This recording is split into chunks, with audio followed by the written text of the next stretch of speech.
Исәнмесез, балалар? Бүген дәресебезнең темасы эшсезлек һәм аның сәбәпләре. Эшсезлек базар икътисады юлдашы. Гражданнарның хезмәткә сәләтләрен үзләренчә файдалана алу хукукы закон нигезендә билгеләнгән. Россия Федерация Конституциясының 37-нче маддәсендә булай диелә: хезмәт ирекле, һәрбер кеше үзенең хезмәткә сәләте белән ирекле эш итәргә, эшчәнлек төрен һәм һөнәр сайларга хукуклы. Мәҗбүри хезмәт тыелган. Россия Федерациясының хезмәт кодексында 2-нче маддәсендә һәрбер хезмәткәрнең гадел хезмәт шартларына хукукы, эшсезлектән яклауга һәм эш белән тәэмин итүгә хукукы билгеләнә. Базар икътисадында хезмәт ирекле була. Җитештерүчеләрнең икътисади яктан ирекле булуы һәм базар икътисадында эшләү яисә эшләмәү кешенең үз ирегендә булуы хезмәткә сәләтле кешенең һәрчак үзенә кирәкле эш таба алмавына китерә. Бу мәшгульлек белән бәйле төшенчә эшсезлек барлыкка килүгә сәбәпче була. Эшсезлек базар икътисадында даими юлдашы, ул бөтен илләрдә диярлек. Эшсезлек икътисадның хезмәткә сәләтле һәм эшләргә теләге булган кешеләрнең эш таба алмавы күзәтелгән халәте. Хезмәткә сәләтле гражданнар арасында эшләүчеләрне һәм эшсезләрне аерып карыйлар. Эшләү гражданнарның закон бозмый торган һәм кагыйдә буларак табыш китерә торган эшчәнлеге. Ялланып эшләүчеләр түләүле вазифаларга сайлап яисә билгеләп куелган гражданнар үз-үзләрен эш белән тәэмин итүче затлар. Шулай ук мәктәп, югары уку йортларының һәм башка уку йортларының көндезге бүлекләре укучылары эш белән мәшгуль дип санала. Эше булмаган һәм хезмәт хакы алмаган, эш табарга омтылган һәм мәшгульлек хезмәтендә исәптә торган хезмәткә сәләтле гражданнар эшсезләр рәтенә керә. Эшсез кешеләргә пособие түләнә. Бу пособие эш эзләгән вакытта аның һәм гаиләсенең керем дәрәҗәсенә саклауны тәэмин итә. Эшсезлекнең сәбәпләре. Кулланучыларның ихтыяҗы үзгәрү эшсезлек сәбәпләренең берсе булып тора.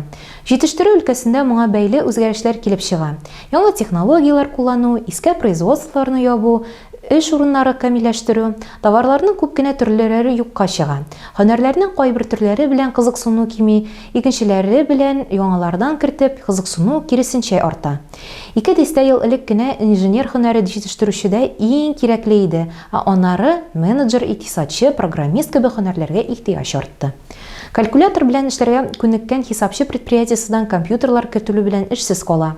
Компьютер программаларын өйрәнми торып яисә башка профессия алганчы ул эшсез булып санала.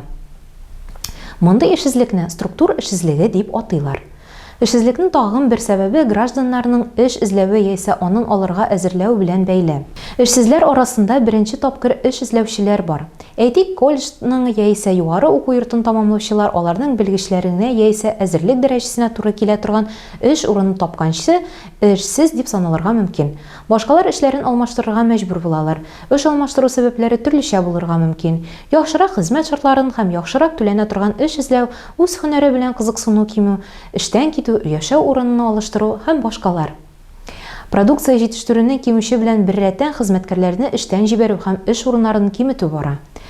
Икътисадчылар эшсезлекнең күпмедер дәрәҗәсен елның билгеле бер фасылына җитештерү үзенчәлекләрен белән бәйли. Бу сезонлы эшсезлек дип атала. Әйтик, мондый күренешне авыл хуҗалыгында яисә балыкчылыкта эшчәнлекнең сезонлы булуын китереп чыгарырга мөмкин. Россиядәге эшсезлекнең икътисади асылы күп очракта эш урыннары җитмәүгә түгел, бәлки хезмәткә түләүнең аз булуына бәйләнгән. Һәр өченче эшсезне аңа тәкъдим ителә торган хезмәт хакының күләме канәгатьләндерми. Россиядәге эшсезлекнең тагын бер үзенчәлеге аның авыл җирендә шәһәрдәге караганда югарырак булуы. Эшсезлек һәм аның сәбәпләре темасы буенча теория өлешебез тәмам. Практик өлешендә күрешербез.